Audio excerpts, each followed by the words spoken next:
नमस्कार, मार्केट संवाद में आपका स्वागत है। यह जो आप ऐतिहासिक स्थल देख रहे हैं यह झांसी का है और यहाँ पर आप देख सकते हैं लिखा हुआ है भारतीय पुरातत्व सर्वेक्षण झांसी मंडल संरक्षित स्मारक गंगाधर राव की छतरी एवं तालाब। झांसी के जो महाराजा हैं, महाराजा गंगाधर राव, उनकी यह स्मारक है, उनकी छतरी है। ये बहुत ऐतिहासिक स्थल है झांसी का। हम आपको इसको दिखाते हैं, अंदर से भी दिखाएंगे और थोड़ा बाहर से भी दिखाएंगे।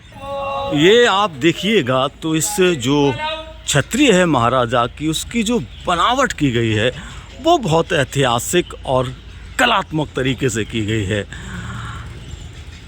यहाँ पर लिखा हुआ गेट पर महाराजा गंगाधर राव डाई इन 1853 है या 63, कुछ क्लियर समझ में नहीं आ रहा है, शायद 63 उसमें ये आप देख सकते हैं इसमें लिखा हुआ है।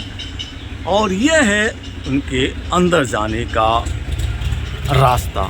हालांकि खूबसूरत क्यारी बनी हुई है ये अंदर का जो आप देख रहे हैं, और इनके चढ़ने के लिए स्थान है चारों तरफ। और ये है सामने महाराजा गंगाधर राव जी की छतरी।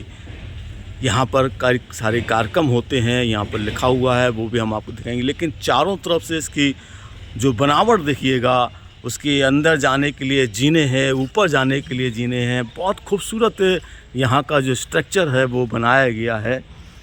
और अब तो इसे एक कह सकते हैं कि खूबसूरत पार्क के रूप में भी बना दिया है। काफ़ी यहाँ पर अब देख रेख होने लगी है। पहले यहाँ पर इतना नहीं था, जो इतना संरक्षित अब इसको इलाका कर दिया गया है, क्योंकि ये पुरातत्व विभाग ने अपने अंडर में ले लिया है। इसके बाद से यहाँ पर अब काफ़ी आपको साफ़ सफाई नज़र आ रही होगी। तो ये हम आपको कुछ हिस्सा इसका अंदर का दिखा देते हैं हल्का सा।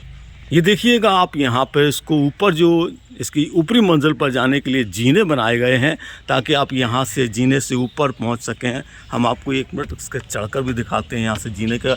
यहाँ बैठने की यहाँ पर जो बुर्ज बनाई गई हैं, जिससे चारों तरफ आप यहाँ से देख सकते हैं। ये जो बुर्जें बनाई गई हैं, और ये पूरा आप यहाँ से चारों तरफ घूम सकते हैं। ये पूरा स्थान बनाया गया है। आप यहाँ से चारों कह सकते हैं कि चारों बुर्जों पर जा सकते हैं, मुख्य द्वार पर जा सकते हैं। और यहीं से आप सामने जो ताल है, लक्ष्मी ताल, उसका, और यहाँ पर लक्ष्मी जी का मंदिर है, उसका भी खूबसूरत नज़ारा देख सकते हैं।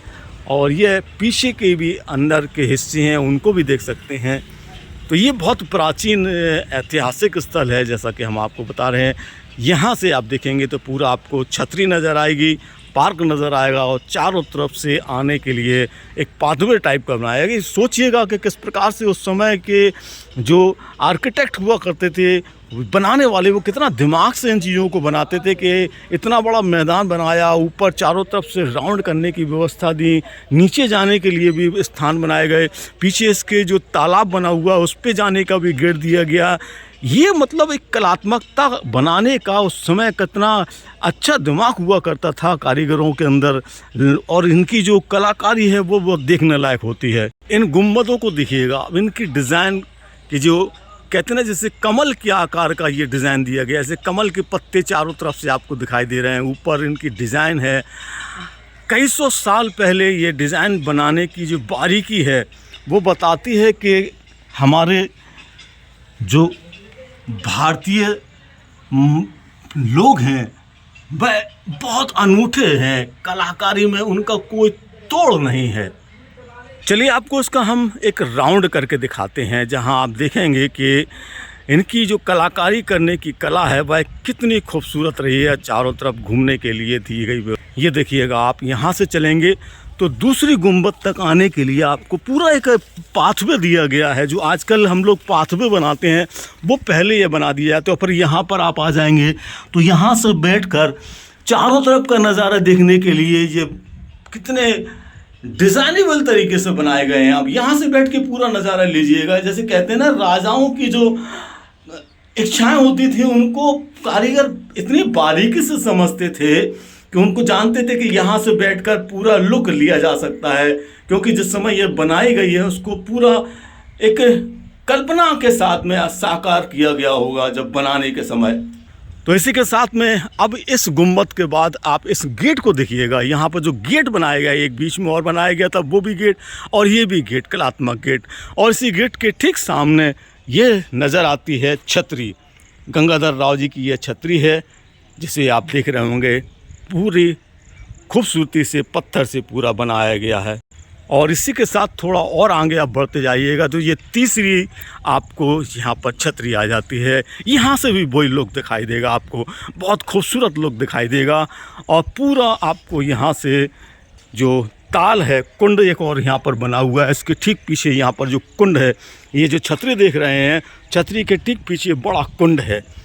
ये कभी पानी इसका सूखता नहीं है। सबसे बड़ी बात इसकी बताते हैं कि यहाँ से पानी कभी सूखता नहीं है, आज तक इसका पानी सूखा नहीं है। हालांकि यहाँ पर आने के लिए अभी निषिद्ध किया गया है, लेकिन ये आप देखिएगा, कमाल इस बात का है कि यहाँ पर जो कलाकारी की गई है, उस प्राचीन समय में कलाकारों की किस प्रकार की कलाकारियाँ हुआ करती थीं। कलाकार वाकई में गजब की हुआ करते थे। बैठने के, चढ़ने के लिए जीना दिया गया है।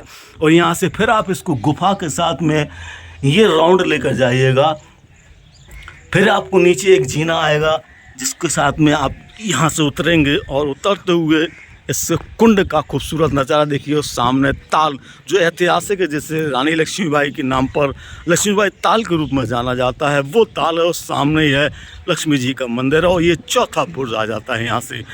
इस बुर्ज के बाद आप यहाँ से फिर नीचे जो छतरी की तरफ उतरने के लिए जीने दिए गए हैं, वो यहाँ से, जैसे वहाँ से आप चढ़े थे सामने वाली छतरी के लिए, और चारों तरफ का राउंड लेते हुए यहाँ से आपको उतरने के लिए व्यवस्था दी गई है। तो ये राजा गंगाधर राव जी की जो छतरी है, उसका यह खूबसूरत अवलोकन आपको हमने दिखाया।